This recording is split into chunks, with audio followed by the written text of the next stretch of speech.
friends, so நம்மளோட 2 days professional hair style class பத்தி தான் இந்த வீடியோல பார்க்க போறோம். and hair style அப்படிங்கிறது வந்து எல்லாருக்குமே ஒரு இன்ட்ரெஸ்ட் இருக்கு. இப்போ எனக்கெல்லாம் பாத்தீங்கன்னா ஹேர் ஸ்டைல் வந்து ரொம்ப ஃபினிஷிங்கா போடுறது ரொம்ப பிடிக்கும். பொதுவாக ஹேர் ஸ்டைல் போட்டு விடுறதே எனக்கு ரொம்ப பிடிக்கும்.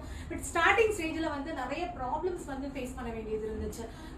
மேக்கப்பை விட ஹேர் ஸ்டைல கொஞ்சம் அதிகமா நமக்கு வந்து தப்பு வரும், ஃபினிஷிங் வராது, ப்ராப்பரா நம்ம வைக்கிற செஷன் உட்காராது, அந்த பேக்கும் பண்றது வந்து ப்ராப்பரான சைஸ்ல வந்து உட்காராது. அண்ட் ஹேர் ஸ்டைல் எவ்வளவுதான் ட்ரை பண்ணாலும் நம்ம நினைக்கிறது ஒன்றும் அது கிடைக்கிறது இன்னொன்னுமா இருக்கும். ஸோ இந்த மாதிரி ப்ராப்ளம்ஸ் எல்லாமே ஃபேஸ் பண்ணும்போது நான் நினைச்சது ஸோ கண்டிப்பா இதுக்கு ஒரு ப்ரொஃபஷனலா கிளாஸ் போகணும், நிறைய ப்ராக்டிஸ் பண்ணணும். ஸோ இதெல்லாம் முடிச்சு வந்ததுனால தான் ஸோ என்னால் அழகா ஒரு ஹேர் ஸ்டைல் வந்து போட முடியுது. என்னோட ஹேர் ஸ்டைல் நிறைய பேர் பார்த்துட்டு சூப்பரா பண்றீங்கன்னு சொல்றீங்க.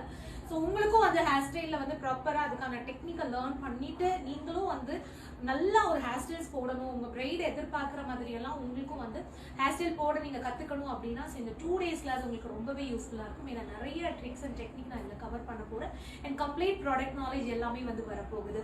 ஸோ இந்த கிளாஸ்ல ஸ்பெஷல் ஒரு ஆஃபரா நீங்க வெளியூர்ல இருந்து வந்தீங்கன்னா இங்க ஸ்டே பண்றதுக்கான அகாமடேஷன் வந்து நாங்களே அரேஞ்ச் பண்ணி கொடுக்குறோம். நீங்க இன்ட்ரெஸ்டா இருந்தீங்கன்னா உங்களோட சீட்டை கன்ஃபார்ம் பண்ணிக்கலாம். அண்ட் ப்ராக்டிஸ் செஷன் இருக்கும், அதுக்கான மெட்டீரியல்ஸும் நாங்களே ப்ரொவைட் பண்றோம்.